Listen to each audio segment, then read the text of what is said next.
Hello दोस्तों, आप सब कैसे हैं? उम्मीद करता हूँ आप सभी अच्छे होंगे जहाँ भी होंगे। चलिए हम लोग स्टार्ट करते हैं। जो हमारी आर्ट एंड कल्चर की क्लासेस चल रही थी, इसका क्लास नंबर 11। जिन लोगों ने प्रीवियस क्लासेस नहीं देखी हैं वो जाकर के देख सकते हैं, या फिर आप लोग यहाँ से भी क्लासेस स्टार्ट कर सकते हैं।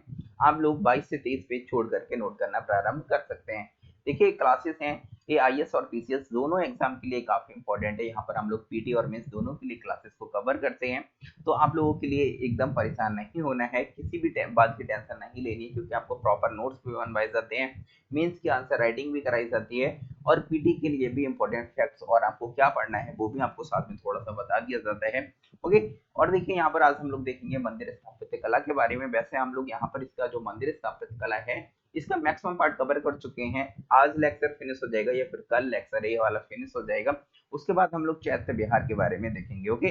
तो आज के लेक्चर बहुत इंपॉर्टेंट है, आप लोग पेशेंस के साथ में देखिए। आज हम लोग देखेंगे द्राविड़ शैली के बारे में। जैसे नागर शैली के बारे में हम लोग देखे थे कि क्षेत्रीय स्तर पर भिन्नताएं पाई जाती हैं, उसी तरह से द्राविड़ शैली में भी क्षेत्रीय स्तर पर भिन्नताएं पाई जाती हैं। तो हम लोग देखेंगे उप शैलियों के बारे में यहाँ पर। ओके।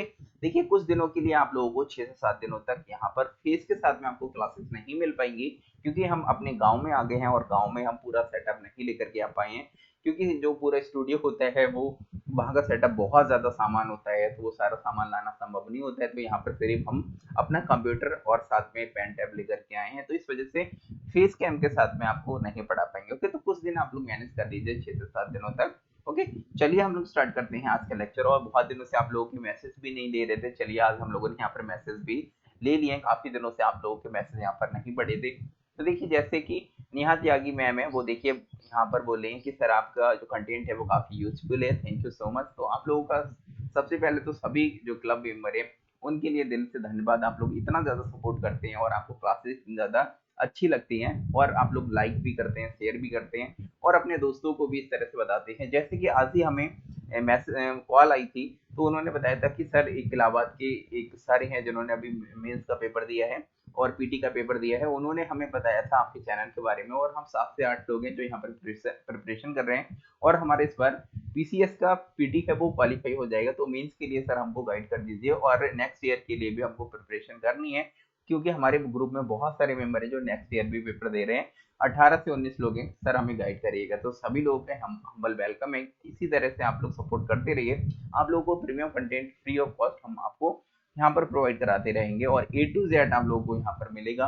ओके। इसी तरह से देखिए जो नेहा त्यागी मैम है उन्होंने कहा है कि यहाँ पर सर आपका कंटेंट है वो बहुत अच्छे समझ में आ जाता है। तो बहुत अच्छी बात है, आप लोगों के लिए एकदम हम कोशिश करते हैं सिंपल से सिंपल तरीके से समझाने की। और यहाँ पर रवि शंकर है, उन्होंने कहा था कि थैंक यू सो मच, मैं नोट करता हूँ, नोट्स बनाने में कोई प्रॉब्लम नहीं होती है। एक्चुअली उस टाइम हमने इस वीडियो में पूछा था कि आप लोगों को नोट्स बनाने में प्रॉब्लम तो नहीं होती है, क्योंकि हम यहाँ पर अपने हमने बोल के लिखा, जो जैसे कि डिक्टेट करा करके लिखाते हैं आप लोगों के लिए। तो मैंने वहां पर पूछा था, तो उन्होंने उसका जवाब दिया था, क्योंकि 5 दिन पहले का मैसेज है। इसी तरह से देखिए यहाँ पर ये टारगेट यूपीएससी है, उन्होंने कहा था कि सर इसी तरह नोट बनवाइएगा, थैंक यू सो मच। इसी तरह से आप लोगों के सभी नोट्स बनवाए जाएंगे पीटी और मेंस के लिए, आप लोगों को परेशान नहीं होना है। देखिए अंजलि मैम ने तो यहाँ पर, अंजलि शर्मा है, इन्होंने कहा था कि सर पार्ट 8 9 नहीं मिल रहा है और इनको ग्रुप में डाल दीजिए। ओके। देखिए जो सारी क्लासेस आपको अभी बता देंगे कहाँ पर मिला करेंगे, आपको कहीं भी लेने की जरूरत नहीं है।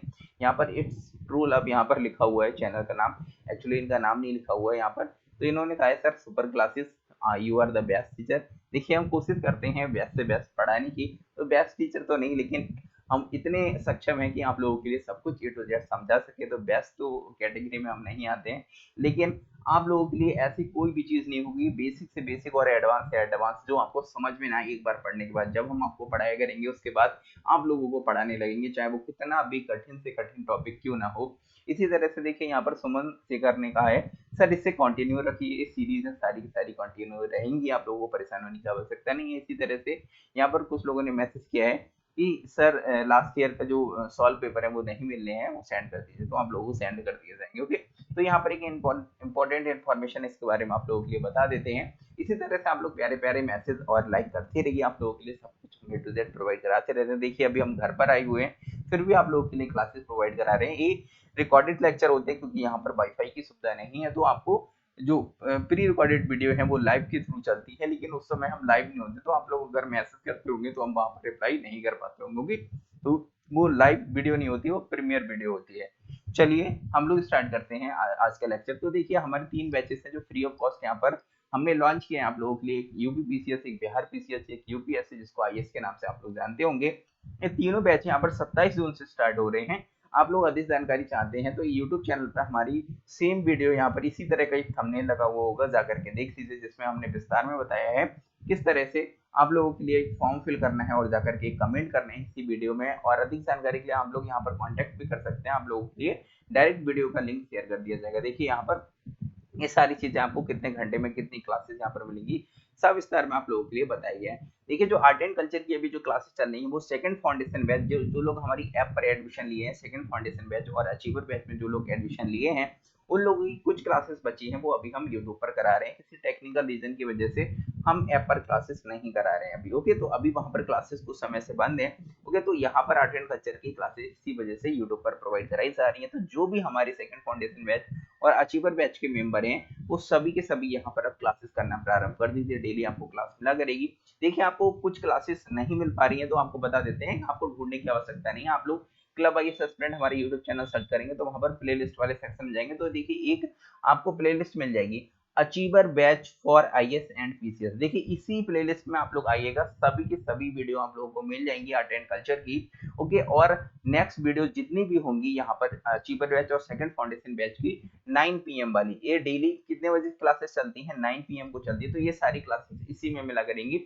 जो हमारे नेक्स्ट बैच लॉन्च होंगे उनके लिए नेक्स्ट मतलब अलग से प्ले लिस्ट क्रिएट की जाएंगी। ओके, तो उनकी प्ले लिस्ट नहीं है। तो चलिए हम लोग अपने टॉपिक पर आते हैं। तो हम लोग यहाँ पर देख रहे थे मंदिर स्थापत्य शैली के बारे में देख रहे थे कि मंदिरों का निर्माण किन किन शैलियों में किया जाता है। तो एक हम लोग देखे थे जिसको नागर शैली बोलते हैं, दूसरा द्राविड़ शैली है और तीसरा जो मिक्स होता है उसको हम बेसर शैली के नाम से जानते हैं। कुछ इस तरह से भारत के अंदर 3 शैलियों में मंदिरों का निर्माण किया गया था। ओके, और वर्तमान में भी इसी तरह से मंदिरों का निर्माण है वो किया जा रहा है। कैसे हम आपको बताए थे, देखिए इस तरह से आपको हमारा प्यारा भारत देखने को मिलेगा। इस भारत में हम देखिए इस तरह से डिवाइड किए थे कि यहाँ पर एक विंध्य रेंज है, ऊपर आपको हिमालय देखने को मिलेगा, यहाँ पर कृष्णा नदी। तो ये वाला रीजन है, यहाँ पर नागर शैली में मंदिरों का निर्माण किया जाता है। और ये वाला रीजन है ओके जो आपको कृष्णा नदी से कन्याकुमारी तक देखने को मिलेगा, यहाँ पर द्राविड़ शैली में मंदिरों का निर्माण किया जाता है। और ये वाला जो रीजन आपको देखने को मिलेगा यहाँ पर बेसर शैली में मंदिरों का निर्माण किया जाता है। तो नागर शैली हमने फुल कंप्लीट कर लिया है। अब हम लोग स्टार्ट करेंगे, यहाँ पर द्राविड़ शैली है वो हम लोग स्टार्ट करेंगे। ओके, तो द्राविड़ शैली की विशेषताओं के बारे में हम आपको बताए थे। ओके, तो आप लोगों के लिए स्टार्टिंग में फर्स्ट लेक्चर या सेकंड लेक्चर में ही हम आप लोगों को पढ़ाए थे कि यहाँ पर कि जो द्राविड़ शैली के जो मंदिर होते हैं उनकी क्या क्या विशेषताएं होती हैं। वो 4 दीवारी के अंदर बनाए जाते हैं, इसके अलावा वो काफी बड़े होते हैं और उनका जो शिखर होता है वो आपको देखने को मिलेगा पिरामिड नुमा होता है, घटते क्रम में बनाया जाता है और 4 दीवारी के अंदर बनाया जाता है। और एक बहुत भव्य द्वार होता है, प्रवेश द्वार होता है जिसको गोपुरम बोलते हैं। और जो इसका परिसर होता है मंदिर का उसके अंदर एक तालाब और सहायक देवी देवताओं के मंदिर भी बनाए जाते हैं। तो इस तरह से हम आपको सारी चीजों के बारे में पढ़ाए थे। तो चलिए आप लोगों के लिए यहाँ पर हेडिंग डालना है, यहाँ से आप लोगों को नोट करना है। देखिए जहां से नोट करना होता है वहां से हम लोग आपको बता देते हैं।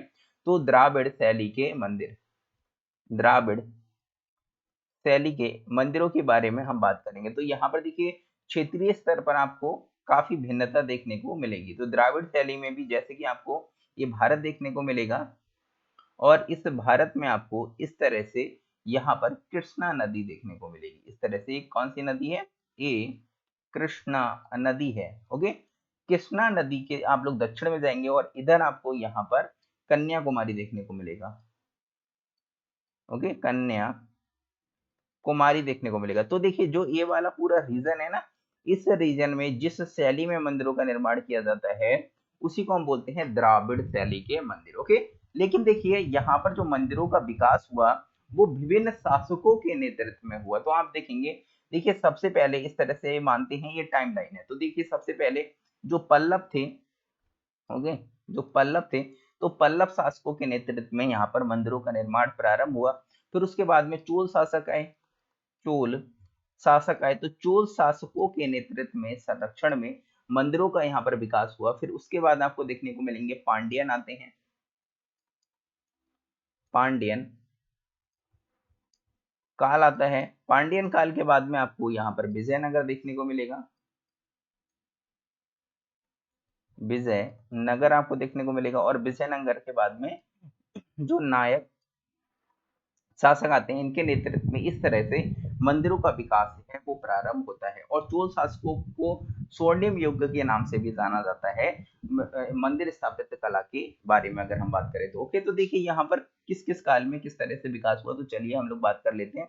यहाँ पर आप लोग नोट करना चाहते हैं तो इस तरह से आप लोग नोट कर सकते हैं।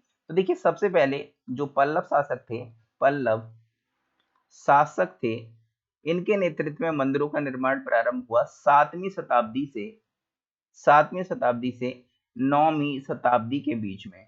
ये सब कुछ आपको नोट करना है। ओके, शताब्दी के बीच में यहाँ पर द्राविड़ शैली में मंदिरों का विकास प्रारंभ हुआ। तो देखिए पल्लव शासक थे, इनके काल में यहाँ पर जो पहाड़ होते थे उनको काट करके मंदिरों का निर्माण किया जाता था। अभी आपको विस्तार में सब कुछ पढ़ाएंगे। फिर उसके बाद में चोल शासक आते हैं। कौन से? चोल शासक आते हैं।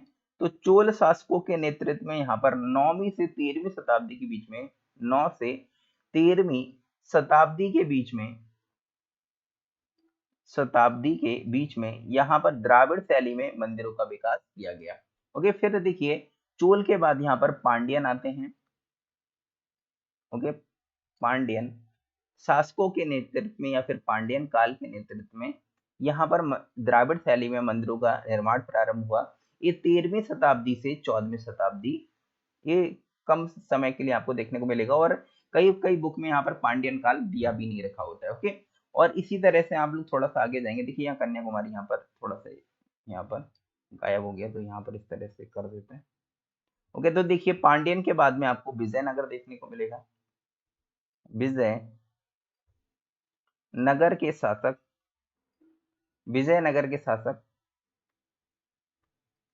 तो देखिए जो विजयनगर के शासक थे ये 14वीं शताब्दी से लेकर के 16वीं शताब्दी के बीच में यहाँ पर द्राविड़ शैली में मंदिरों का निर्माण हुआ। और इसी तरह से नायक जो शासक थे तो उनके नेतृत्व में यहाँ पर 16वीं से 17वीं शताब्दी में मंदिरों का विकास हुआ। ओके, मंदिरों का निर्माण किया गया। तो इस तरह से मंदिर यहाँ पर ये शैली विकसित हुई। देखिए इस काल में आपको देखने को मिलेगा इस तरह से बड़े बड़े जो मंदिर थे उनका निर्माण किया गया। आपको एक मिनट इन मंदिरों के बारे में थोड़ा सा आप लोगों के लिए दिखाते हैं। एक सेकंड रुकिएगा हम लोग। तो देखिए इस तरह से भव्य मंदिरों का निर्माण प्रारंभ हुआ। देखिए इस तरह से आपको देखने को मिलेंगे कि ये भव्य जो मंदिर थे, इन भव्य मंदिरों का इस तरह से निर्माण प्रारंभ हुआ। यहाँ पर आपको देखने को मिलेगा। देखिए ये देखिए पद्मनाभ स्वामी का यहाँ पर ये मंदिर आपको देखने को मिलेगा। ओके, तो इस तरह से देखिए यहाँ का जो गोपुरम होता था ना, ये भव्य द्वार होता था। देखिए इस भव्य द्वार पर भी इस तरह से अलंकरण किया जाता था, विभिन्न मूर्तियों को उतारा जाता था। देखिए यहाँ पर आपको बहुत सारे यहाँ पर देवी देवताओं के, पशुओं के, विभिन्न आपको इस तरह से मूर्तियां देखने को मिलेंगी। इसी तरह से आप लोग यहाँ पर जो मंदिर देखेंगे ना, वो किस तरह से होते थे। देखिए एक आपको यहाँ पर दिखाते हैं, ये वाला मंदिर देखिए, ये मीनाक्षी टेम्पल के नाम से इसको जानते हैं। देखिए जो मीनाक्षी टेम्पल है, इस तरह से यहाँ पर मंदिरों का निर्माण किया जाता था। ओके, तो देखिए इसके लिए देखिए हम आपको बताए भी थे, इसको क्या बोलते थे, विमानन बोलते थे। ये पिरामिड नुमा कुछ होता है और घटते हुए तल्ले जो होते हैं वो घटते क्रम में यहाँ पर इस तरह से बनाए जाते हैं और यहाँ पर विभिन्न मूर्तियों का निर्माण किया जाता है। और ये बहुत ज्यादा भव्य होते हैं, बहुत ज्यादा बड़े मंदिर आपको दक्षिण में देखने को मिलेंगे। ओके, तो दक्षिण के मंदिर होते हैं वो काफी भव्य होते हैं। तो देखिए इस तरह से आपको देखने को मिलेंगे। एक टेम्पल आपको बहुत खूबसूरत दिखाते हैं, लेकिन देखिए ये दक्षिण में है और दक्षिण शैली में, द्राविड़ शैली में ही मंदिरों का निर्माण हुआ। देखिए इस तरह से आपको बहुत सारे विशाल मंदिर देखने को मिलेंगे। लेकिन एक मंदिर है वो हिमाचल प्रदेश में देखने को मिलेगा, मतलब नॉर्थ में देखने को मिलेगा, शिव मंदिर। देखिए ये शिव मंदिर है, ये भी बहुत ज्यादा भव्य मंदिर आपको देखने को मिलेगा। इस तरह से ये शिव मंदिर है, इसका एक और इमेज आप लोगों के लिए अभी दिखाते हैं। देखिए इस तरह से ये, लेकिन ये आपको दक्षिण भारत में नहीं बल्कि ये आपको उत्तर भारत में ही देखने को मिलेगा। लेकिन ये द्राविड़ शैली में ही बना हुआ है। आप लोग देख सकते हैं ना, ये बहुत ज्यादा भव्य और बहुत ज्यादा, ये विश्व का सबसे ऊंचा मंदिर आपको देखने को मिलेगा। ओके, शिव मंदिर की अगर हम बात करें तो ये आपको सबसे ऊंचा विश्व का मंदिर देखने को मिलेगा। तो देखिए कितने अच्छे से अलंकरण किया जाता है। ये उत्तर भारत में ही बना हुआ है, ये उत्तर भारत में ही बना हुआ है। ओके, कहाँ पर? हिमाचल प्रदेश। ओके, शॉर्ट में लिख देते हैं एचपी मतलब हिमाचल प्रदेश में बना हुआ है, लेकिन ये द्राविड़ शैली में बना हुआ है। चलिए हम लोग बात करते हैं वन बाई वन सभी चीजों के बारे में, सविस्तार में हम लोग बात करते हैं द्राविड़ शैली। तो देखिए सबसे पहले यहाँ पर हम बात करते हैं पल्लव मंदिर की। ओके, पल्लव मंदिर,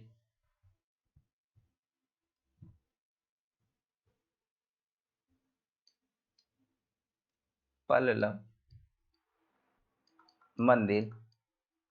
ओके, ये आपको देखने को मिलेगा 7 से 9वीं शताब्दी की, 9वीं शताब्दी के बीच में। ओके, ये देखिए जो पल्लव मंदिर है ये किस शैली में है? ये आपको द्राविड़ शैली में देखने को मिलेंगे। किस शैली में? द्राविड़ शैली में आपको देखने को मिलेंगे। तो द्राविड़ शैली की जो विशेषताएं होती हैं वो सभी इसकी विशेषताएं भी देखने को मिलेंगी। और अगर हम द्राविड़ शैली की बात करें तो देखिए ये 4 चरणों में विकसित हुई। जो द्राविड़ शैली है ना, इसके बारे में थोड़ा सा यहाँ पर आप लोग नोट कर लीजिए। ये 4 चरणों में विकसित हुई, 4 चरणों में। देखिए अभी हम फेज के साथ में आप लोगों को नहीं पढ़ा पा रहे हैं, तो आप लोगों के लिए उतने अच्छे से अच्छा नहीं लगता होगा, क्योंकि फेज के साथ में पढ़ाते हैं तो हाथ का मूवमेंट करते हुए, इशारे करते हुए आप लोगों को पढ़ाते हैं तो काफी अच्छा लगता है। ओके, तो 4 चरणों में विकसित हुई और इसका नाम शासकों के नाम पर इनकी शैलियों का नाम दिया गया। और और शासकों के नाम पर, और शासकों के नाम पर, शासकों के नाम पर इनकी शैली दी गई है, शैली दी गई है। ओके, शैली दी गई है। जैसे कि आपको देखने को मिलेगा, यहाँ पर नाम लिख लीजिए। ओके, जैसे कि नंबर 1 आपको देखने को मिलेगा महेंद्र बर्मन शैली। महेंद्र, शासकों के नाम पर ही शैलियों का नाम, ये उप शैली आप लोग बोल सकते हैं, द्राविड़ शैली की ही उप शैलियां हैं। महेंद्र बर्मन शैली नंबर 1। इसी तरह से नंबर 2 आपको देखने को मिलेगा नरसिंह बर्मन, नरसिंह बर्मन शैली, या फिर नरसिंह बर्मन प्रथम के नाम से भी जानते हैं, और इसको मामल्य के नाम से भी जानते हैं। किसके नाम से? मामल्य शैली के नाम से भी इसको जानते हैं। इसी तरह से तीसरी आपको देखने को मिलेगी जो नरसिंह बर्मन द्वितीय के नाम से भी इसको जानते हैं, या फिर इसको राज सिंह शैली के नाम से भी जानते हैं। किस नाम से? राज सिंह शैली के नाम से जानते हैं, राज सिंह शैली के नाम से जानते हैं। इसी तरह से चौथा आपको देखने को मिलेगा नंदी बर्मन, नंदी बर्मन शैली, नंदी बर्मन शैली। ओके, इन 4 शैली, ये 4 उप शैलियां हैं, इनमें दक्षिण शैली का विकास हुआ। ओके, जो द्राविड़ शैली है या फिर दक्षिण मंदिर शैली है उसमें आपको देखने को मिलेगी। देखिए इनका जो विकास हुआ, मंदिरों का जो विकास हुआ, मंदिरों का जो निर्माण हुआ, वो 2 रूपों में मंदिरों का निर्माण प्रारंभ हुआ। तो देखिए आप लोग देख सकते हैं विकास के 2 रूप आपको देखने को मिलेंगे। विकास के, ये आपको नोट करना है। ओके, विकास के 2 रूप आपको देखने को मिलेंगे। तो देखिए यहाँ पर जो मंदिरों का निर्माण किया गया, आखिर मंदिरों का निर्माण कैसे दक्षिण भारत में किया गया? तो मंदिरों का निर्माण 2 रूपों में किया गया।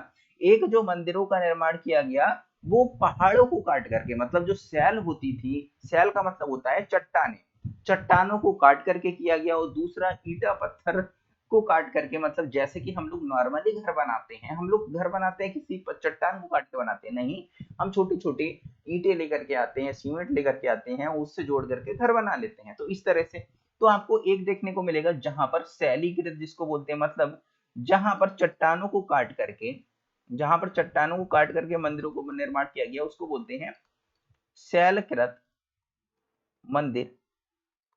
शैलकृत मंदिर, इसको इंग्लिश में बोलते हैं रॉक कट मंदिर, rock cut temple, rock cut temple, यानी कि रॉक को काट करके टेम्पलों का निर्माण किया गया।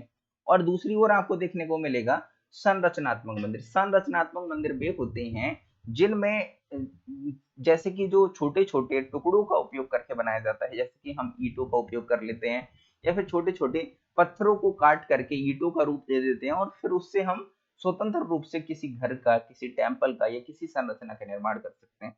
तो दूसरा आपको देखने को मिलेगा संरचनात्मक, संरचनात्मक मंदिर, संरचनात्मक मंदिर जिसको बोलते हैं स्ट्रक्चरल टेम्पल के नाम से जानते हैं।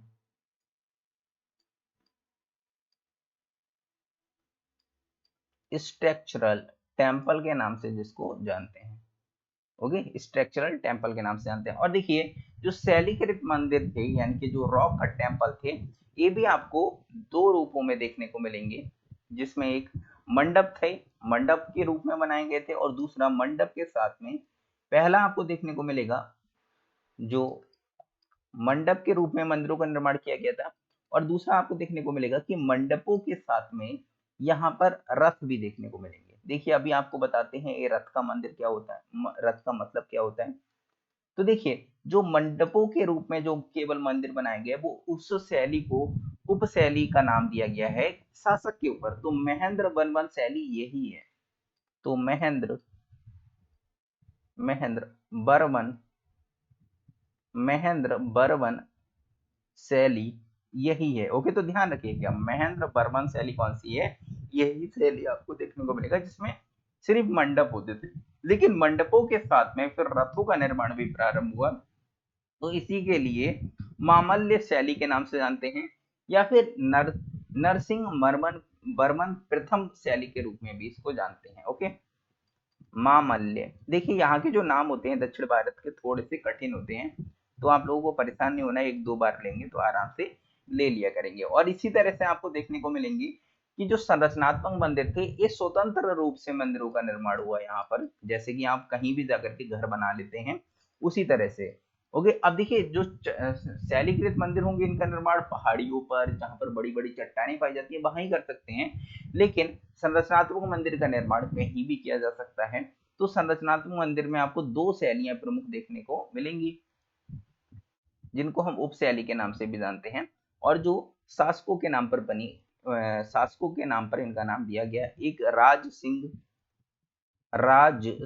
शैली, राज सिंह शैली, और दूसरा आपको देखने को मिलेगा नंदी बर्मन, नंदी बर्मन शैली। ओके, जल्दी से नोट करिएगा, फिर हम लोग आगे बढ़ते हैं और आप लोगों के लिए अच्छे से सबके बारे में समझाते हैं। ओके, जल्दी से आप लोग नोट करिएगा।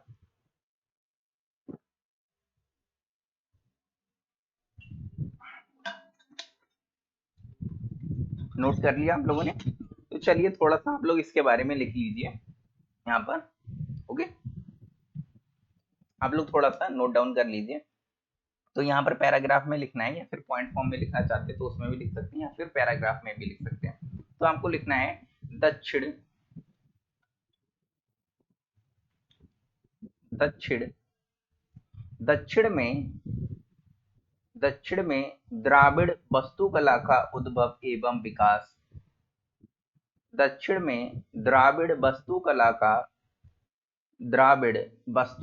का उद्भव एवं विकास पल्लवों के काल में, पल्लवों के काल में। देखिए जो हार्ड वर्ड है वो यहाँ पर हम लिख दिया करेंगे। ओके, तो आपको एकदम परेशान नहीं होना है। पल्लवों के काल में प्रारंभ हुआ, पल्लवों के काल में प्रारंभ हुआ, आगे चोलों कौमा विजयनगर के शासकों, कौमा विजयनगर के शासकों, विजयनगर के शासकों, चोलों कौमा विजयनगर के शासकों तथा नायकों के अधीन, नायकों के अधीन द्राविड़ शैली निरंतर विकसित होती चली गई, द्राविड़ शैली निरंतर विकसित होती चली गई, द्राविड़ शैली निरंतर विकसित होती चली गई। नेक्स्ट पैराग्राफ में लिखना है, आपको पैराग्राफ चेंज कर देना है। ओके, पैराग्राफ चेंज कर देना है, और जो लोग पॉइंट फॉर्म में लिख रहे हैं वो पॉइंट 2 लिख सकते हैं। पल्लवों के काल में, पल्लवों के काल में, देखिए पल्लव लिखा हुआ है, पल्लवों के काल में सर्वप्रथम पहाड़ी को काटकर सर्वप्रथम पहाड़ी को काटकर मंडपों मंडपों एवं रथों के रूप में शैलीकृत मंदिरों का निर्माण हुआ। मंडपों एवं रथों के रूप में मंडपों एवं रथों के रूप में शैलीकृत मंदिरों का निर्माण हुआ। शैलीकृत मंदिरों का निर्माण हुआ। राज सिंह, जो अभी हम आपको बताए थे, राज सिंह जिसको नरसिंह बर्मन द्वितीय के नाम से भी जानते हैं, नरसिंह बर्मन द्वितीय के नाम से भी जानते हैं। ओके, राज सिंह के समय पहली बार राज सिंह के समय पहली बार संरचनात्मक मंदिर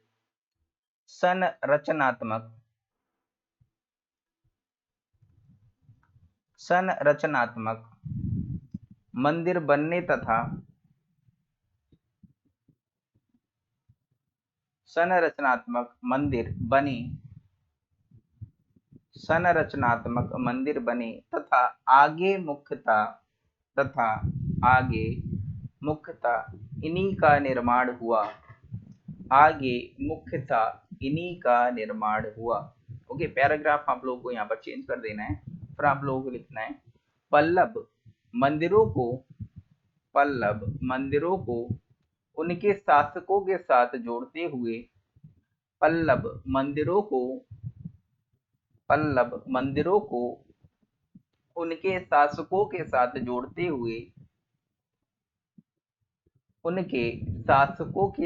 जोड़ते हुए चार शैलियों में बांटकर देखा जा सकता है।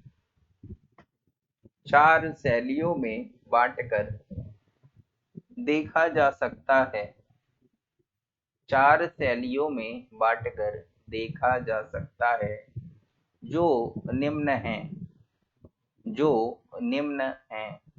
तो चलिए हम लोग वन बाई वन सभी की बात कर लेते हैं। सबसे पहले कौन सा था? महेंद्र बर्मन शैली था। तो चलिए हम लोग सबसे पहले आप लोगों के लिए हेडिंग डालना है महेंद्र बर्मन शैली।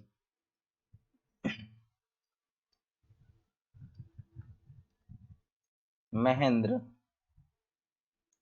बर्मन शैली। तो देखिए महेंद्र बर्मन शैली है, इसकी विशेषता क्या थी? यहाँ पर अभी हम आपको बताए थे रॉक कट टेम्पल बनाए गए थे, मतलब यहाँ पर जो मंदिरों का निर्माण किया गया था वो पहाड़ियों को काट करके किया गया था। तो किस तरह से मानते हैं ये क्या है? इस तरह से पहाड़ी है कोई, ठीक है, ये कोई पहाड़ी है, इसी पहाड़ी को काट करके यहाँ पर इस तरह से मंदिरों का निर्माण किया गया। मानते हैं ये क्या है? इस तरह से पहाड़ी है, और इसी पहाड़ी के अंदर नीचे से इसको काटा जाता था, और इस तरह से पहले एक गर्भगृह बनाया जाता था। ये क्या है? गर्भगृह है, और इसके चारों तरफ भी इस तरह से अंतराल होता था। ये क्या है? गर्भगृह। गर्भगृह जैसे गर्भगृह अन्य मंदिरों में होता है, उसी तरह से पहाड़ियों को काट करके भी गर्भगृह बनाया जाता था, और उसके बाद में विभिन्न मंडपों का निर्माण किया जाता था इस तरह से। ओके, विभिन्न मंडपों का निर्माण किया जाता था, लेकिन जो ये मंडप होते थे ना, ये स्तंभों पर बने हुए होते थे। इस तरह से आप समझ जाइएगा, हमने क्या बनाया है? इस तरह से स्तंभ बनाए हैं।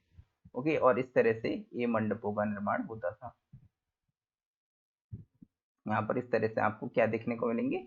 ये विभिन्न स्तंभ देखने को मिलेंगे। ये क्या है? मंडप है। ये क्या है? मंडप आपको देखने को मिलेंगे। जैसे वहां पर मंडप होते थे उसी तरह से यहाँ पर भी मंडप आपको देखने को मिलेंगे। और इस तरह से ये क्या है? ये स्तंभ है। लिख लीजिए यहाँ पर, छोटा सा आप लोग हो सकता है कंफ्यूज हो जाए। तो ये क्या है? स्तंभ है। और ये आपको क्या देखने को मिलेगी? पूरी पहाड़ी है। ओके, ये क्या है? इस तरह से पूरी आपको ये पहाड़ी देखने को मिलेगी। ये ठोस पहाड़ी थी जिसको काट करके मंदिरों का निर्माण किया गया। जिस तरह से चैत्य और विहारों का निर्माण किया जाता है मंदिरों को काट कर, वो पहाड़ियों को काट करके, उसी तरह से यहाँ पर इनका निर्माण भी किया गया था। ये क्या है? पहाड़ी है। ओके, तो पहाड़ी, इसीलिए इसको क्या बोलते हैं? रॉक कट टेम्पल के नाम से भी जानते हैं इस शैली के लिए। ओके, ये शैली क्या है? Rock cut temple. ओके, तो ब्रैकेट में आप लोग लिखना चाहते हैं तो लिख सकते हैं। चलिए हम लोग इनकी विशेषताओं के बारे में लिख लेते हैं। तो यहाँ पर आप लोग 1 बाय 1 लिखिएगा विशेषताएं। विशेषताएं, ओके। तो पॉइंट फॉर्म में आप लोगों के लिए यहाँ पर विशेषताएं लिखनी है। तो देखिए नंबर 1 नोट करिए, अगर आप लोग नोट कर लिए हो तो ओके। आपके लिए थोड़ा सा समय दे देते हैं, जिससे आप लोग यहाँ पर अगर यहाँ पर इस तरह से इमेज ना बनाए हो तो आप लोग बना लें। चलिए आप लोग यहाँ पर विशेषताओं के बारे में लिखिए। नंबर 1, यह मंदिर निर्माण की प्रारंभिक शैली थी। यह मंदिर निर्माण की प्रारंभिक प्रारंभिक शैली थी। प्रारंभिक शैली थी। इसके तहत पहाड़ी को सामने से काटकर इसके तहत पहाड़ी को सामने से काटकर सामने से काटकर सामने से काटकर पिछले भाग में साधारण कक्ष तथा पिछले भाग में साधारण कक्ष पिछले भाग में साधारण कक्ष तथा सामने स्तंभों पर टिका सामने स्तंभों पर टिका बरामदा बनाया गया है।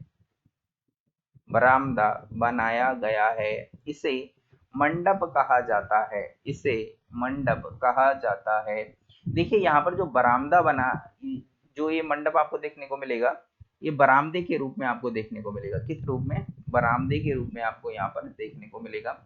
तो देखिए बरामदे से यहाँ पर क्या स्पष्ट होता है कि यहाँ पर सामूहिक रूप से पूजा का जो कॉन्सेप्ट था वो यहाँ पर प्रारंभ हो चुका था। देखिए जो ये बरामदा था, और बरामदा कैसा होता है, बहुत बड़ा एरिया होता है ना। तो यहाँ पर एक गर्भगृह है, और गर्भगृह के सामने इस तरह से बड़ा सा यहाँ पर बरामदा था, जो विभिन्न इस तरह से स्तंभों पर टिका रहता था। इस तरह से विभिन्न स्तंभों पर टिका रहता था। अब देखिए इसका उपयोग क्यों किया जाता होगा? इसका उपयोग बहुत सारे लोग आकर के यहाँ पर खड़े होते होंगे या फिर बैठते होंगे, जिससे यहाँ पर बहुत सारे लोग सामूहिक रूप से पूजा करते होंगे। तो इसलिए यहाँ पर माना जाता है कि इस काल में, मतलब 7वीं शताब्दी से सामूहिक पूजा का जो कॉन्सेप्ट था वो प्रारंभ हो चुका था। तो देखिए एक छोटी छोटी चीजें होती हैं जो आपके आंसर को बहुत ज्यादा बेहतर कर देती हैं। इसी तरह से आपको इसे मंडप कहा जाता था, लिख लिया होगा, नोट कर लिया होगा आप लोगों ने। दूसरा पॉइंट आप लोगों के लिए लिखना है। दूसरा पॉइंट आप लोगों को लिखना है, गर्भगृह के प्रवेश द्वार पर गर्भगृह के प्रवेश द्वार पर गर्भगृह के प्रवेश द्वार पर द्वारपालों की मूर्तियां द्वारपालों की मूर्तियां द्वारपालों की मूर्तियां द्वारपालों की मूर्तियां तथा अनेक स्तंभ बने होते हैं। अनेक स्तंभ बने होते हैं तथा अनेक स्तंभ बने होते हैं। जैसे द्वारपाल होते हैं जो गेट पे खड़े रहते हैं, भाला लिए, बहुत सारी चीजें लिए खड़े रहते हैं, तो उस तरह से द्वारपालों को भी यहाँ पर बनाया जाता था मंदिरों के सामने। ओके, इसी तरह से आपको थर्ड पॉइंट लिखना है। इस शैली के तहत कई मंडपों का निर्माण किया गया। कई मंडपों का निर्माण किया गया। कई मंडपों का निर्माण किया गया, जिसमें जिसमें नंबर 1 आपको देखने को मिलेगा, त्रिमूर्ति मंडप आपको देखने को मिलेगा। पहला त्रिमूर्ति मंडप आपको देखने को मिलेगा। ओके, ये मडक पट्टू में आपको देखने को मिलेगा। कहाँ? मडग पट्टू में। देखिए यहाँ पर जगह कम है, मैं नीचे यहाँ पर लिख देता हूँ। नेक्स्ट पेज पर एक्चुअली यहाँ पर लिख देते हैं, यहाँ पर जगह बहुत कम है। तो यहाँ पर आप जो थर्ड पॉइंट में मैं नोट कर रहा था वो उसमें है, जिसमें नंबर 1 त्रिमूर्ति मंडप। त्रिमूर्ति मंडप ये मडक पट्टू में आपको देखने को मिलेगा। ओके, इसी तरह से दूसरा आपको मंडप देखने को मिलेगा, पंच पांडव मंडप। पंच पांडव मंडप। ओके, ए पलवरम में आपको देखने को मिलेगा, पलवरम में आपको देखने को मिलेगा। देखिए जो दक्षिण भारत के नाम है वो थोड़े से कॉम्प्लिकेटेड है, लेकिन आप लोग एक दो बार पढ़ेंगे तो आपको याद हो जाया करेंगे। और तीसरा आपको देखने को मिलेगा महेंद्र विष्णु मंडप, महेंद्र विष्णु मंडप, ओके, जो महेंद्रवाड़ी में आपको देखने को मिलेगा। कहाँ देखने को मिलेगा? महेंद्र बाड़ी में देखने को मिलेगा। ये तीनों क्या हैं? प्रमुख हैं, ओके, प्रमुख हैं, लिख लीजिए, ये तीनों क्या हैं? प्रमुख हैं।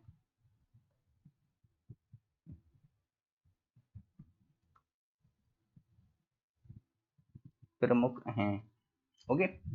तो इस तरह से आपको महेंद्र वर्मन शैली है वो आपको देखने को मिलेगी। इसी तरह से हम लोग देखते हैं नरसिंह वर्मन प्रथम, जिसको मामल्य शैली के नाम से जानते हैं, जिसको मामल्य शैली के नाम से भी जानते हैं। तो दूसरा आपको डालना है नरसिंह वर्मन, नरसिंह वर्मन प्रथम, या फिर इसके लिए मामल्य शैली के नाम से भी जानते हैं, मामल्य शैली के नाम से भी जानते हैं, मामल्य शैली के नाम से भी जानते हैं, ओके। तो देखिए यहाँ पर भी शैलकृत मंदिरों की जो शैली है वो यहाँ पर चलती चली आ रही थी, वो आपको देखने को मिलेगा। लेकिन यहाँ पर जो पहाड़ियां हैं वो ऊपर से काट करके नीचे की ओर बनाई जाती थी। तो यहाँ की विशेषता क्या देखने को मिलेगी? जैसे कि मानते क्या है, ये पहाड़ी है, ओके, ये क्या है? पहाड़ी है। तो देखिए इस तरह से आपको ये पहाड़ देखने को मिलेगा। इसकी विशेषता क्या थी? पहले मंदिरों को सामने से आगे से काटा जाता था, नीचे से काटा जाता था, लेकिन अब जो कटान करने की प्रक्रिया थी वो कहाँ से प्रारंभ की जाती थी? चट्टानों के ऊपर से जो काट करके रथों का निर्माण किया जाता था एक तरह से। और फिर आपको इस तरह से देखने को मिलेगा जो मंदिर बन के निकल के आता था, ये चट्टानों को काट करके जो बनाया जाता था वो कुछ इस तरह से आपको देखने को मिलेगा। देखिए यहाँ पर एक गर्भगृह होता था, ओके, और फिर इस तरह से कुछ आपको देखने को मिलेगा। और ऊपर, इसके ऊपर इस तरह से गोल गोल स्तूपिका बनी होती थी। इस संरचना को बोलते थे स्तूपिका, स्तूपिका इसको बोलते थे। और देखिए जो इस तरह से जो संरचना दिख रही है इसी को बोलते थे रथ, बोलते थे। क्या बोलते थे? इसको रथ बोलते थे। और इसके आगे फिर इस तरह से मंडप बने हुए होते थे, जो कि हम पहले की तरह संरचना देखते चले आ रहे हैं वो आपको देखने को मिलेगा, ओके। तो इस तरह से नरसिंहवर्मन शैली है या फिर मामल्य शैली है, उनका निर्माण किया जाता था। तो यहाँ पर क्या है, मंडपों के साथ में जो मंडपों के साथ में रथों का निर्माण भी किया गया था, ओके। तो ये चीज आप लोगों के लिए ध्यान रखनी है कि मंडपों के साथ में रथों का भी निर्माण किया गया था। और यहाँ पर जो मंदिर बनाए जाते थे वो चट्टानों को ऊपर से काट करके बनाए जाते थे, ना कि सामने से, यानी कि नीचे से चट्टानों को नहीं काटा जाता था, बल्कि ऊपर से फिनिशिंग देते हुए बनाया जाता था। देखिए अभी हमारा आपको लोगों को इमेज नहीं दिख रहा है, इसलिए हम जो अपने हाथों से मूवमेंट करके आप लोगों को समझा रहे हैं वो आप लोगों को नहीं दिख पा रहा होगा। लेकिन कोई बात नहीं, बाद में कभी रिवीजन कराएंगे तो आपको फीस के साथ में पढ़ा देंगे, तो आप लोगों को परेशान नहीं होना है, ओके। तो देखिए अगर हम नरसिंह वर्मन शैली की बात करें तो देखिए इसके बारे में अगर हम बात करें तो यहाँ पर जो निर्माण किया गया था वो दो रूपों में आपको देखने को मिलेगा, दो रूपों में आपको देखने को मिलेगा। जैसे कि एक जो मंडप होते थे और दूसरा आपको देखने को मिलेगा जो रथ होते थे, ओके। रथ वाला जो ये सिस्टम अभी हम ऊपर जो जस्ट बनाए, ये रथ वाला सिस्टम ही आपको देखने को मिलेगा। इसमें जो कानेरी मंडप एक काफी प्रमुख है, कानेरी मंडप। दूसरा आपको देखने को मिलेगा आदि बारह मंडप, आदि बारह मंडप आपको देखने को मिलेगा। तीसरा पंच पांडव मंडप देखने को मिलेगा, पंच पांडव मंडप आपको देखने को मिलेगा, ओके। और देखिए जो सेम जो बना हुआ है ये आप लोग नीचे बना लीजिएगा, और इसमें या नहीं बनाना चाहते तो भी कोई दिक्कत वाली बात नहीं। तो यहाँ पर आप लोग नोट डाउन कर लीजिए, अगर आप लोगों ने लिख लिया हो तो आप लोग यहाँ पर नोट कर लीजिए। यह भी शैलकृत मंदिरों, यह भी शैलकृत मंदिरों की शैली है, मंदिरों की शैली है। यह भी शैलकृत मंदिरों की शैली है। इसमें मंडपों के साथ रथों का निर्माण भी किया गया। इसमें मंडपों के साथ रथों का भी निर्माण किया गया। ओके, अब आपको पॉइंट फॉर्म में लिख लेना है इसकी कुछ विशेषताओं के बारे में, यहाँ पर 1 2 3 करके। तो आपको फर्स्ट लिखना है, रथों का निर्माण पहाड़ी को ऊपर से नीचे की तरफ काटकर किया गया है। रथों का निर्माण, जैसे कि अभी हम आप लोगों के लिए बताए थे, रथों का निर्माण निर्माण पहाड़ी को ऊपर से नीचे की तरफ काटकर किया गया है। काटकर किया गया है। ओके, दूसरा आपको देखने को मिलेगा, जैसे ये पहाड़ है, अभी हम आपको जस्ट बताए थे, जैसे कि ये पहाड़ है तो ऊपर से नीचे की तरह फिनिशिंग दी जाती थी इन मंदिरों को बनाने के लिए। दूसरा पॉइंट आप लोगों को लिखना है कि रथ मंदिर मंदिरों के सॉरी रथ मंदिर रथों के अनुकरण में बने हैं। रथों के अनुकरण में बने हैं। इन पर रथों के अनुकरण में रथों, जैसे कि रथ की आप लोगों ने संरचना देखी होगी ना, महाभारत कभी आप लोगों ने देखा होगा। ओके, या फिर आपने कोई भी इस तरह का सीरियल देखा होगा जिसमें रथ दिखाए जाते थे पुराने जमाने के, तो उन्हीं के रथों के अनुकरण में, रथों के अनुकरण में उसी तरह से निर्माण किया जाता था। जैसे कि आप लोग इसको देखेंगे, इस संरचना को थोड़ा देखेंगे तो देखिए ये किस तरह से आपको देखने को मिलेगा, रथ की तरह कुछ आपको दिख रहा होगा। ओके, तो उसी तरह से इसका भी निर्माण किया जाता था। तो लिखिएगा, रथ मंदिर रथ के अनुकरण में बने हैं। इन पर बौद्ध चैत्यों एवं विहारों का भी प्रभाव है। इन पर बौद्ध, जो बुद्ध के चैत्य बने हुए हैं ना, चैत्यों में, चैत्य और विहार में अंतर क्या होता है वो देखिए बाद में अभी आप लोग बताएंगे। चैत्यों एवं विहारों का भी प्रभाव दिखता है। तो देखिए जैसे आप लोग देखेंगे कि बहुत सारी शैलों को काट करके चैत्य और विहारों का निर्माण किया जाता था, तो उसका प्रभाव भी आपको इस पे काफी देखने को मिलेगा। ओके, तीसरा पॉइंट आप लोग लिखना है कि सभी रथ एक जैसे नहीं हैं। सभी रथ एक जैसे नहीं हैं।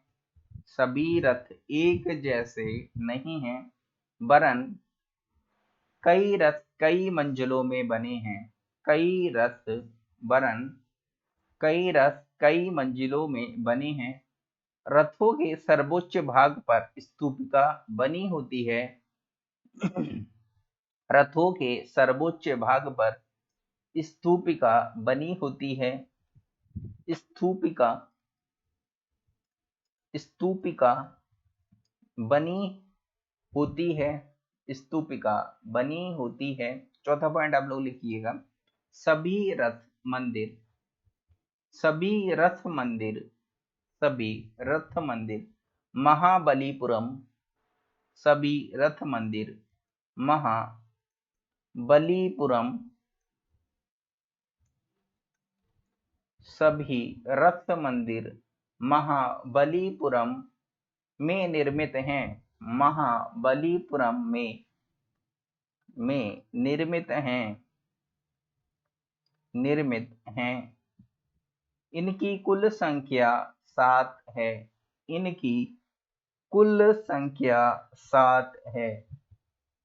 इनकी कुल संख्या 7 है, जो निम्न है। जो निम्न है, तो देखिए जो निम्न है लिखिएगा। पहला आपको इसमें देखने को मिलेगा युधिष्ठिर रथ। ओके, पहला आपको इसमें देखने को मिलेगा युधिष्ठिर रथ। जो युधिष्ठिर का रथ है ना, वो आपको देखने को मिलेगा पहला। युधिष्ठिर का रथ आपको देखने को मिलेगा। ओके, ये सबसे बड़ा है। ये सबसे बड़ा आपको देखने को मिलेगा। ओके, और आपको इसी तरह से भी आपको देखने को मिलेगा भीम रथ। भीम रथ आपको देखने को मिलेगा। सी आपको देखने को मिलेगा अर्जुन रथ। अर्जुन रथ आपको देखने को मिलेगा। डी आपको देखने को मिलेगा नकुल रथ। नकुल नकुल रथ देखने को मिलेगा। और ई आपको देखने को मिलेगा द्रौपदी का रथ। द्रौपदी का रथ। तो देखिए द्रौपदी का रथ है, ये सबसे छोटा और साथ में एक मंजिला है, ये बहुमंजिला नहीं है, ध्यान रखिएगा, ब्रैकेट में नोट कर लीजिएगा। ये सबसे छोटा है और साथ में एक मंजिला ही देखने को मिलेगा, ये बहुमंजिला नहीं है। अगर आप लोगों से पेपर में पूछा जाए तो ध्यान रखिएगा। इसी तरह से आपको देखने को मिलेगा गणेश रथ भी आपको देखने को मिलेगा, और आपको जी देखने को मिलेगा जो पिंडारी का रथ,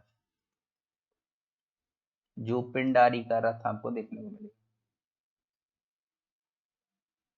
जी नंबर पर आपको देखने को मिलेगा पिंडारी रथ, या फिर इसके लिए बलय कुंडी का रथ भी बोलते हैं, बलय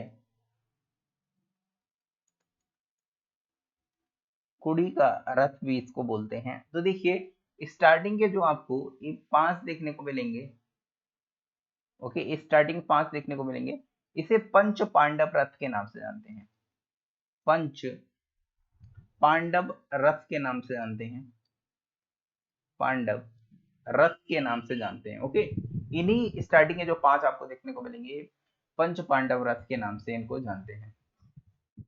अगर आप लोग इनकी इमेज देखना चाहते हैं तो आप लोग एक बार गूगल पे सर्च करके आप लोग देख सकते हैं, वो यहाँ पर हमने अभी लगाई नहीं है, वरना आप लोगों को दिखा देते हैं। और आप लोगों के लिए थोड़ा सा नोट कर लेना है, नीचे पैराग्राफ के रूप में नोट कर लीजिए। रथ मंदिर केवल स्थापत्य के लिए ही, रथ मंदिर केवल स्थापित के लिए ही उदाहरण नहीं है, के लिए ही उदाहरण नहीं है, नहीं है, बल्कि शिल्पकला के भी अत्यंत उत्तम नमूने हैं, बल्कि शिल्पकला के भी अत्यंत उत्तम नमूने हैं। इनके बाहरी भागों पर, इनके बाहरी भागों पर रामायण, इनके बाहरी भागों पर रामायण कौमा महाभारत, रामायण कौमा महाभारत तथा पौराणिक कथाओं, तथा पौराणिक कथाओं, पौराणिक कथाओं जैसे कि गंगा अवतरण, जैसे गंगा किस तरह से अवतरित हुई, ओके, तो वो आपको देखने को मिलेंगे। उसके बहुत सारे यहाँ पर शिल्प बने हुए हैं इन मंदिरों के ऊपर। तो गंगा अवतरण कौमा अर्जुन एवं शिव, अर्जुन, तो देखिए जो अर्जुन ने जैसे कि जो पहिया उठाया था उसका भी चित्र आपको देखने को मिलेगा, अर्जुन एवं शिव की जो कीरत कथा है,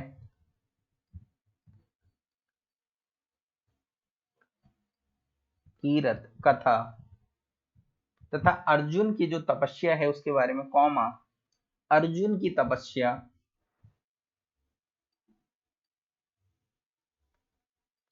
अर्जुन की तपस्या कौमा राम का वनवास, राम का वनवास, वनवास आदि, राम का वनवास आदि को, ब्रैकेट बंद कर लीजिए, को शिल्पों के माध्यम से दिखलाया गया है, को शिल्पों के माध्यम से दिखलाया गया है, को शिल्पों के माध्यम से दिखलाया गया है। हाथी जैसे, हाथी जैसे जानवरों के भी, हाथी जैसे जानवरों के भी सुंदर शिल्प बने हैं, सुंदर शिल्प बने हैं, के भी सुंदर शिल्प बने हैं। 1 मिनट देख लेते हैं कि कंप्यूटर की बैटरी कितनी बची हुई है। ओके, अभी चल जाएगी 1 घंटे, तो अभी हम लोग लेक्चर कंटिन्यू रखते हैं। देखिए यहाँ पर अगर कोई इमेज होगा तो आपको दिखाते हैं।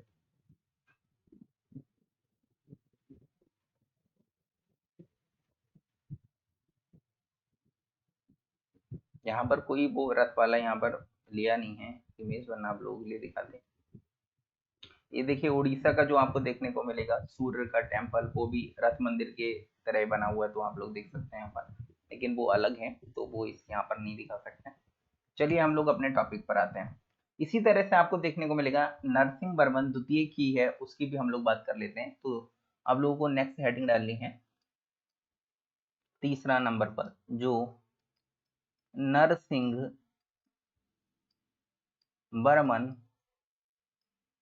द्वितीय, या फिर आपको देखने को मिलेगा राज सिंह सैली के नाम से भी इसको जानते हैं, राज सिंह शैली के नाम से भी जानते हैं। इस शैली में जो मंदिरों का निर्माण हुआ, तो इसकी बात हम लोग कर लेते हैं। तो देखिए यहाँ पर नोट करिए आप लोग थोड़ा सा, यहाँ पर पैराग्राफ के रूप में, यह है स्वतंत्र संरचनात्मक मंदिरों की शैली है। यह है स्वतंत्र संरचनात्मक, यह है स्वतंत्र संरचनात्मक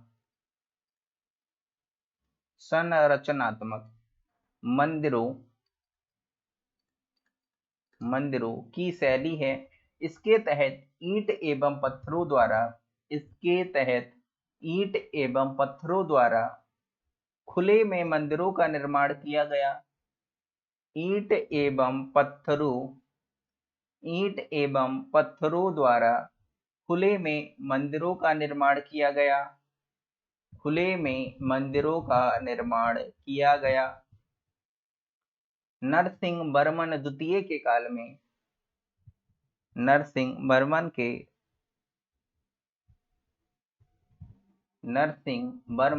द्वितीय के काल में पल्लवों ने शैलकृत तकनीकी का परित्याग, पल्लवों ने जो शैलकृत मंदिर थे ना, जो शैलकृत मंदिर बनाए जाते थे, मतलब चट्टानों को काट करके जो मंदिर बनाए जाते थे, उस पद्धति, उस तकनीकी, उस टेक्नोलॉजी को छोड़ करके यहाँ पर स्वतंत्र रूप से यहाँ पर मंदिरों का निर्माण करना प्रारंभ किया। ओके, तो यहाँ पर लिखिए पल्लवों ने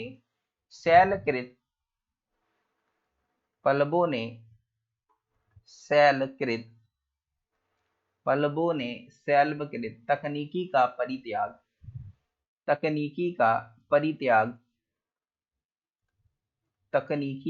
परित्याग कर दिया तथा आगे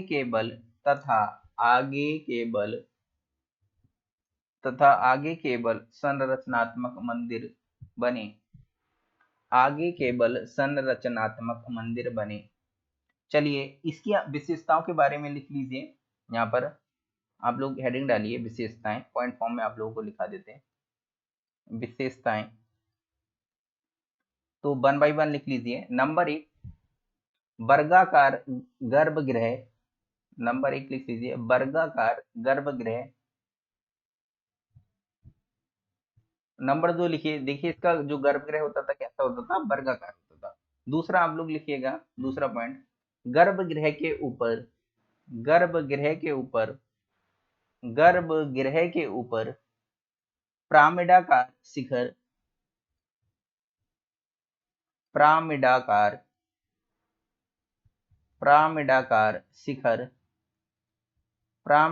शिखर एवं सर्वोच्च भाग पर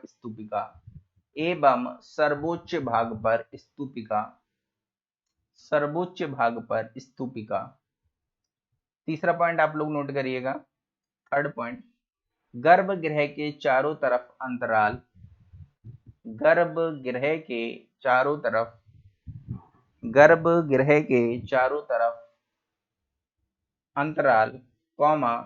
सामने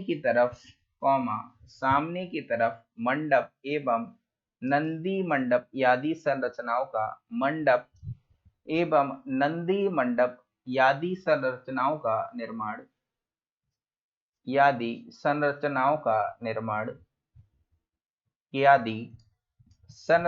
का निर्माण। फोर्थ पॉइंट नोट करिएगा, यहाँ पर मंदिरों के चारों तरफ चार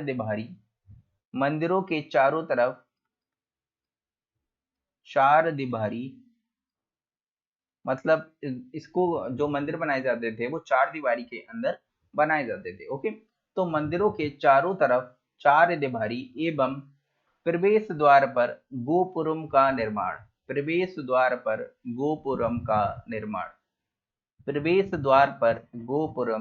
निर्माण।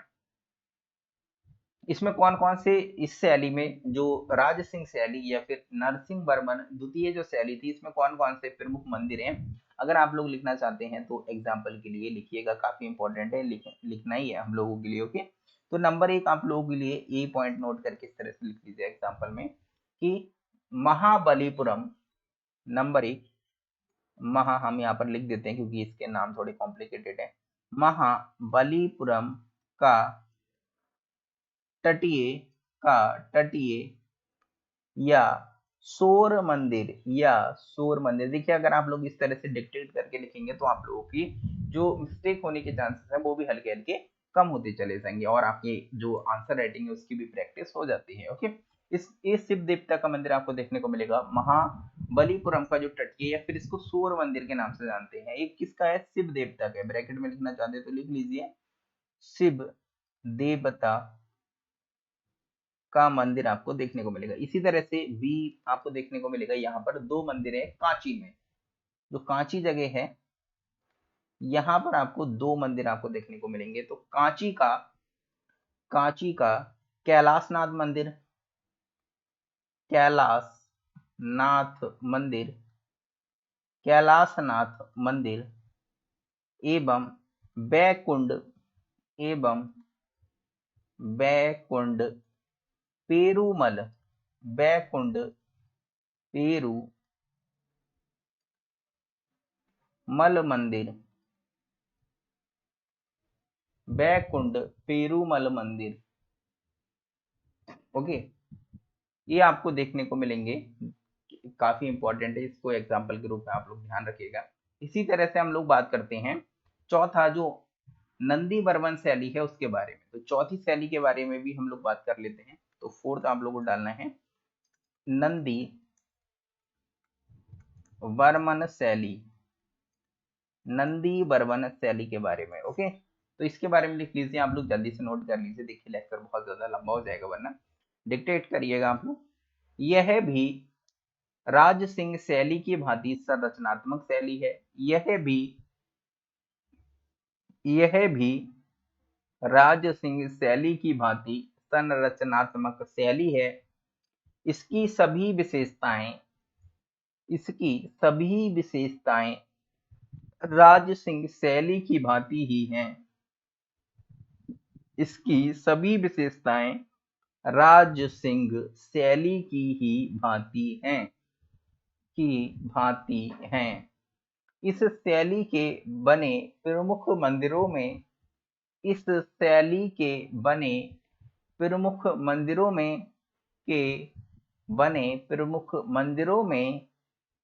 नंबर एक आपको देखने को मिलेगा, जैसे भी आप लिखना चाहते हैं एग्जाम्पल के लिए या फिर डायरेक्ट लिखना चाहते हैं डायरेक्ट भी लिख सकते हैं, कि आपको देखने को मिलेगा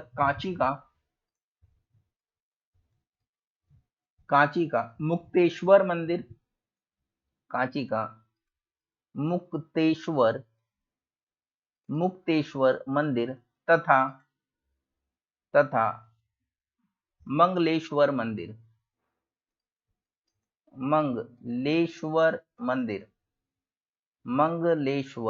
देखिए नाम थोड़े से कॉम्प्लिकेटेड है, आप लोग थोड़ा सा देख लीजिए। ओके, मंगलेश्वर मंदिर एक दो बार आप लोग बोलेंगे तो आप लोगों को याद हो जाएगा। ओके, और इसी तरह से आपको देखने को मिलेगा गुड्डी मलम का, देखिए गुड्डी मंगलम का परशुरामेश्वर मंदिर, पशु नहीं परशुरामेश्वर होगा। ओके, परशुरामेश्वर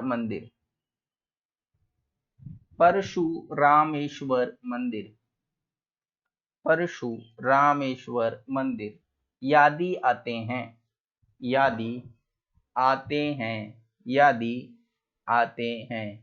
ओके, क्वेश्चन आप लोग कुछ लिख लीजिए, इनको लिखने का प्रयास करिएगा। पल्लव स्थापत्य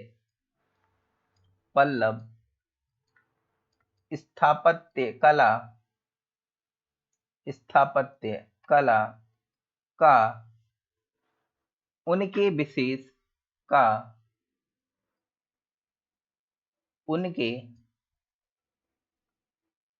विशेष शैलियों के उनके विशेष शैलियों के संदर्भ में विवेचना कीजिए। शैलियों के संदर्भ में विवेचना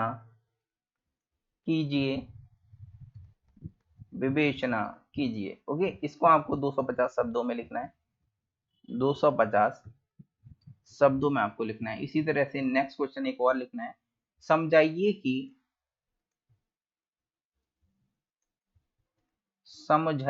कि किस प्रकार पल्लवों के तहत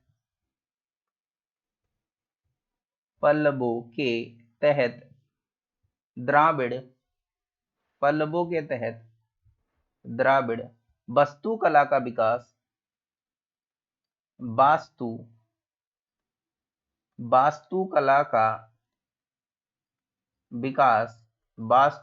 का विकास शैलकृत से होते हुए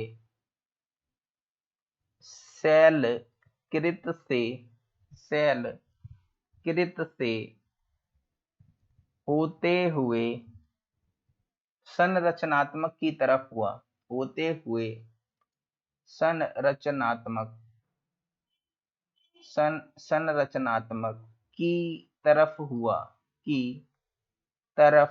हुआ। ओके, ये भी आपको 250 शब्दों में लिखना है। ओके, इस तरह से देखिए आप लोग लिखना है, बहुत अच्छे से आप लोग लिख लेंगे। ओके, इसी तरह से आपको देखने को मिलेगा चोल मंदिर। तो चलिए हम लोग चोल मंदिरों के बारे में भी बात कर लेते हैं। एक सेकेंड देख लेते हैं कि अभी लाइट नहीं आई है एक्चुअली। अभी 50 मिनट हमारा कंप्यूटर चल जाएगा, हम थोड़ा सा लेक्चर ले सकते हैं। जल्दी जल्दी आप लोग कवर करा देते हैं। जल्दी से आप लोग हेडिंग डालिए चोल मंदिर। ओके, नेक्स्ट हेडिंग है आप लोगों की चोल मंदिर। ओके, देखिए जो आपको दक्षिण भारत देखने को मिलेगा, तो यहाँ पर अभी हम आपको बताए थे जैसे कि कृष्णा नदी है और इधर कन्याकुमारी है। यहाँ पर विभिन्न शासकों के नेतृत्व में यहाँ पर इन मंदिरों का विकास हुआ। तो यहाँ पर राजधानी आपको जो चोल मंदिर है, तो चोल शासकों के नेतृत्व में ही यहाँ पर मंदिरों का निर्माण हुआ। और जो चोलों की राजधानी है वो आपको तंजौर में देखने को मिलेगी। कहाँ? तंजौर में आपको देखने को मिलेगी। ओके, तो देखिए यहाँ पर आप लोग थोड़ा सा इसके बारे में आप लोगों को बता देते हैं। तो यहाँ पर जो पल्लवों को पराजित कर,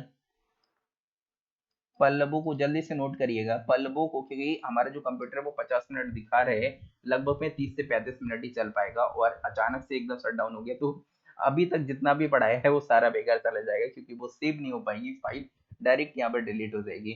तो पल्लवों को परास्त कर चोल सत्ता में आए। देखिए जो पल्लव शासक थे ना, उनको यहाँ पर चोलों ने परास्त किया और इनको खत्म करके फिर जो चोल थे इनका शासन है वो दक्षिण भारत में प्रारंभ हुआ। चोल सत्ता में आए। ओके, और यहाँ पर फिर आपको देखने को मिलेगा 9 से 13वीं शताब्दी के बीच में इनका जो शासन काल आप लोग देख सकते हैं। ओके, चोलों ने पल्लवों द्वारा, यहां पर लिख लीजिए, चोलों ने पल्लवों द्वारा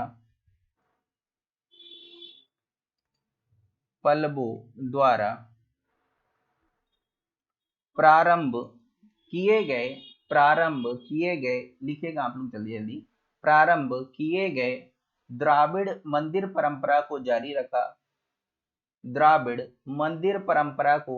रखा तथा इसे और ऊंचाइयों पर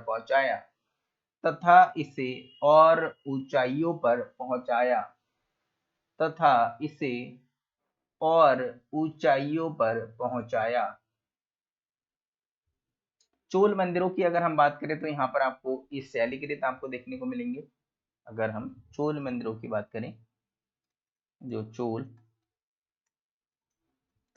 मंदिर हैं, तो नंबर 1 आपको ये शैलीकृत देखने को मिलेंगे। शैलीकृत विशेषताएं, आप लोगों को जल्दी जल्दी नोट करना है विशेषताएं। दूसरा आपको देखने को मिलेगा, हम लोग इसमें देखेंगे मुख्य मंदिर। तो हम मुख्य मुख्य मंदिर हैं उनको एग्जाम्पल के रूप में देखेंगे।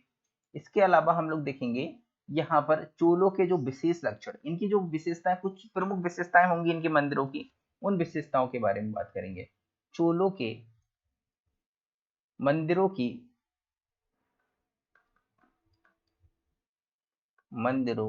की विशेष लक्षण। ओके, तो ये सारी चीजें हम लोग देखेंगे। तो सबसे पहले हम लोग विशेषताओं के बारे में बात कर लेते हैं, और जो विशेष लक्षण है वो फिर हम लोग बाद में देखेंगे। ओके, तो शैलीकृत मंदिर के जो भी लक्षण थे वो सभी आपको देखने को मिलेंगे। तो जल्दी से हेडिंग डालिए, शैलीकृत विशेषताएं। ओके, तो शैलीकृत विशेषताएं, इसमें पॉइंट फॉर्म में आप लोगों को नोट करना है। नंबर 1, वर्गाकार गर्भगृह। नंबर 1, वर्गाकार गर्भगृह। गर्भगृह के ऊपर घटते क्रम में, गर्भगृह के ऊपर घटते क्रम में पिरामिडाकार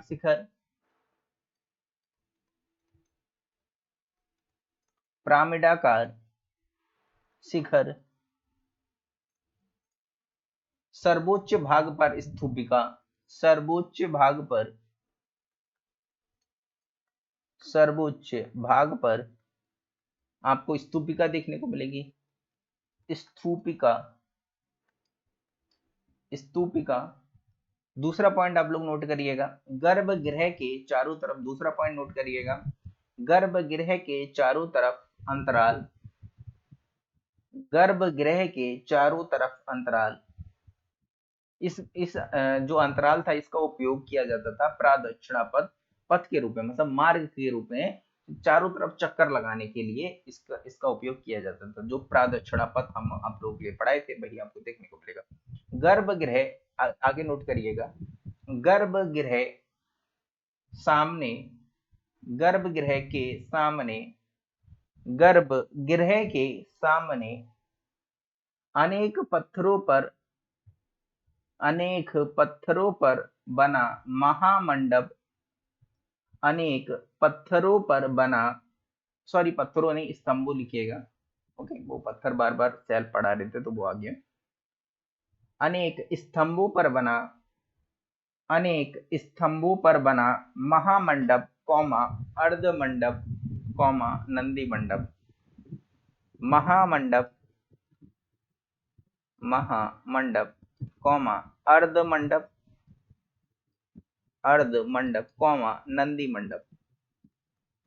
नंदी मंडप। ओके, आपको तीसरा लिखना है चार दीवारी। इसकी जो विशेषताएं क्या थी, आपको चार दीवारी में मंदिर देखने को मिलेंगे, चार दीवारी के भीतर मंदिर। ओके, तो चार दीवारी, प्रांगण में तालाब, प्रांगण में, देखिए प्रांगण ऐसे लिखा जाएगा, प्रांगण में तालाब एवं सहायक मंदिर, ब्रैकेट में लिखना चाहते हैं, जैसे ब्रैकेट में लिखना चाहते हैं कि सहायक मंदिर किस किस के होते हैं, तो ब्रैकेट लगाइए, लिखिए देवी देवता एवं राजा रानी दोनों के, ब्रैकेट बंद कर लीजिएगा। जैसे कि तंजौर के, देखिए एग्जाम्पल भी लिख लीजिए कि सहायक जो मंदिर है वो कहाँ देखने को मिलेंगे। तो जैसे कि जो तंजौर का आपको देखने को मिलेगा, तंजौर के बृहदेश्वर मंदिर, बृहदेश्वर मंदिर में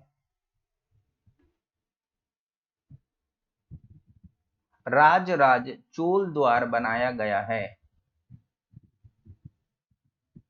में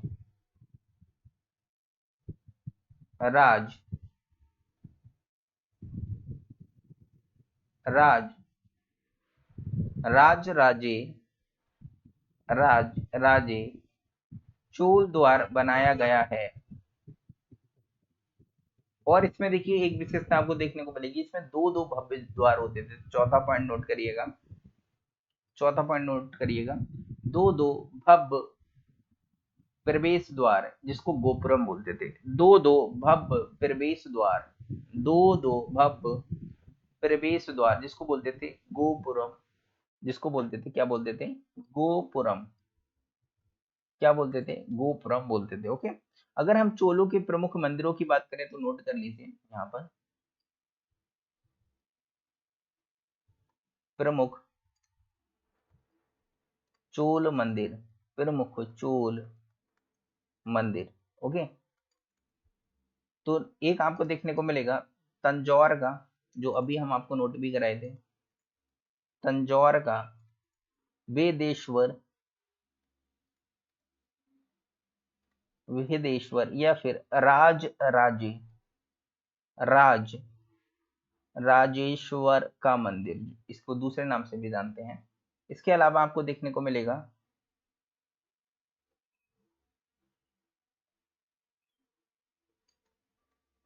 नरतम लई का मंदिर, नरतम लई कौमा ऐरातेश्वर, ऐरावतेश्वर का मंदिर कौमा कुमरेश्वर का मंदिर, कुमरेश्वर का मंदिर। ओके, तथा एक और आपको देखने को मिलेगा जो गंगे कोंड का आपको देखने को मिलेगा, गंगे कोंड, जो चोलपुरम में मंदिर आपको देखने को मिलेगा, चोलपुरम में। देखिए थोड़ी से नाम है, कॉम्प्लिकेटेड है, आप लोग 2-3 बार पढ़ेंगे तो आ जाएंगे। ओके, एक्चुअली हम भी इसको फर्स्ट टाइम जब बोलते थे तो हमारी टंग थोड़ी स्लिप कर जाती थी। ओके, आप भी बोलेंगे तो आपकी भी टंग हो सकती है इसमें स्लिप हो सकती है, इसलिए हमने सभी के नाम लिख दिए। ओके, इसी तरह से हम लोग विशेष लक्षणों के बारे में बात कर लेते हैं, जो चोल मंदिर के विशेष लक्षण, के विशेष लक्षणों की हम लोग बात कर लेते हैं। तो आपको पॉइंट फॉर्म में लिखना है कि चोल मंदिर का निर्माण ग्रेनाइट के बड़े बड़े पत्थरों, चोल मंदिरों का निर्माण ग्रेनाइट के बड़े बड़े पत्थरों को काटकर किया गया है, ग्रेनाइट के बड़े बड़े पत्थरों को काटकर किया गया है। यह अपनी भव्यता तथा विशालता, यह अपनी भव्यता तथा विशालता के लिए जाने जाते हैं, भव्यता तथा विशालता के लिए जाने जाते हैं। जैसे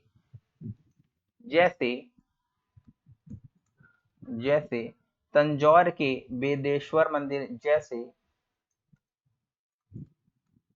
तंजौर के विहिदेश्वर मंदिर, जैसे कि स्टार्टिंग में हम आपको दिखाए थे, अभी बार बार नहीं दिखा सकते क्योंकि कंप्यूटर हमारा शट डाउन हो जाएगा। ओके, तो वेदेश्वर मंदिर की ऊंचाई 190 फीट है, 190 फीट है, 190 फीट है, 190 फीट है, 190 फीट है। यह कुल 13 तल्लों में बना हुआ है, यह कुल 13 तल्लों में, कुल 13 तल्लों में, मतलब तल्लों का मतलब है फ्लोर। ओके, ऐसे 1 बाई 1 फ्लोर, तो कितने फ्लोर है, 13 फ्लोर आपको देखने को मिलेंगे। ओके, 13 तल्लों में बना हुआ है। शिखर के सर्वोच्च भाग पर, शिखर के सर्वोच्च भाग पर 34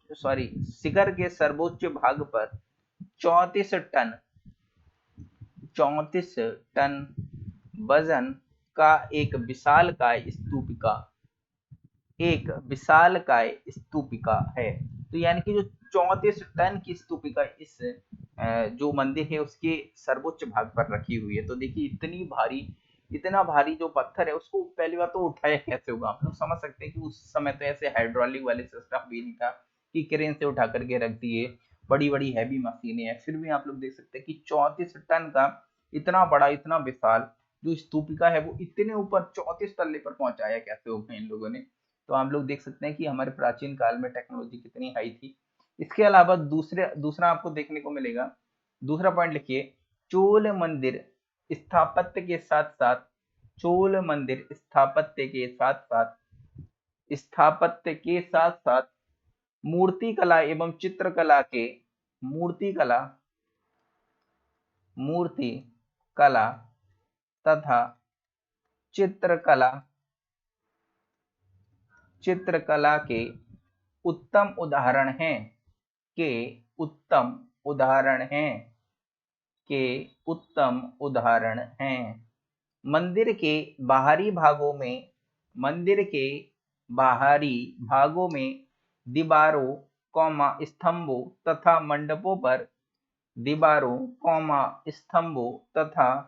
मंडपों पर रामायण, महाभारत तथा पौराणिक कथाओं से संबंधित अनेक देवी देवताओं की खूबसूरत प्रतिमाएं बनाई गई हैं। पौराणिक कथाओं से संबंधित अनेक देवी देवताओं की खूबसूरत प्रतिमाएं बनाई गई हैं। इन प्रतिमाओं की नक्काशी बारीक तथा काफी साज सज्जा युक्त है। इन प्रतिमाओं की नक्काशी, देखिए नक्काशी कैसे लिखा जाता है, इस तरह से नक्काशी होगी। नक्काशी बारीक तथा काफी साज सज्जा युक्त है, जैसा कि सुनार आभूषणों में करता है।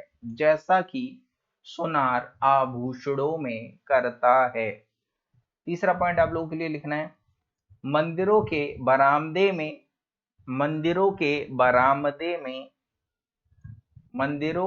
बरामदे में पौराणिक कथाओं के चित्र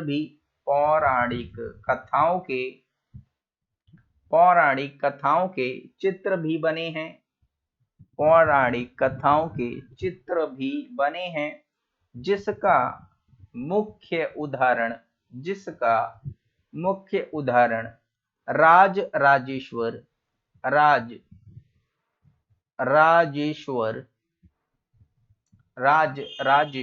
है। राजेश्वर जो भेदेश्वर मंदिर है ना, उसी को दूसरे नाम से राजेश्वर मंदिर के नाम से जानते हैं। ओके, अब आप लोगों के लिए पैराग्राफ चेंज करके लिख लेना है थोड़ा सा। चोल मंदिरों की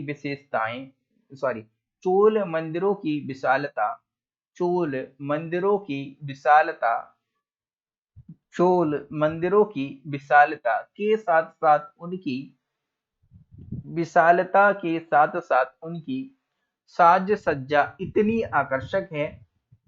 साज सज्जा कैसे लिखा जाता है, देखिए इस तरह से, साज सज्जा ये जा बना हुआ है। ओके, साज सज्जा इतनी आकर्षक है कि फुरमुशन ने कहा है, देखिए फुरमुशन इस तरह से लिखा जाएगा, फुरमुशन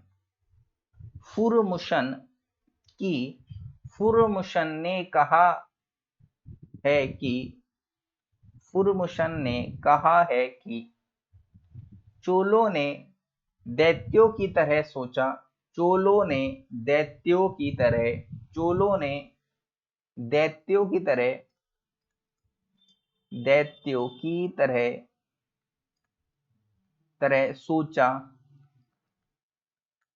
तथा जौहरियों की तरह जो जौहरी होते हैं ना, जौहरी का काम क्या होता है, एकदम तराशना अच्छे से, तो जौहरियों की तरह उसे पूरा है। जौहरियों की तरह उसे पुरा है। पुरा का मतलब क्या होता है, जैसे कि हम माला पुरते हैं ना, तो उसी को कहते हैं। ओके, जौहरियों की तरह पुरा है। ओके, चलिए क्वेश्चन लिख लीजिए, इनको आपको आंसर करने की कोशिश करना है। चोल चोलकालीन मंदिरों की चोलकालीन मंदिरों की प्रमुख विशेषताओं, चोलकालीन मंदिरों की प्रमुख प्रमुख विशेषताओं प्रमुख विशेषताओं का निरूपण कीजिए, का निरूपण कीजिए, निरूपण कीजिए। दूसरा क्वेश्चन आपको लिखना है कि किस प्रकार, ये भी आपको 250 शब्दों में लिखना है, किस प्रकार मंदिरों की किस प्रकार मंदिरों की द्राविड़ किस प्रकार मंदिरों की द्राविड़ वास्तुकला की शैलियों को द्राविड़ वास्तुकला की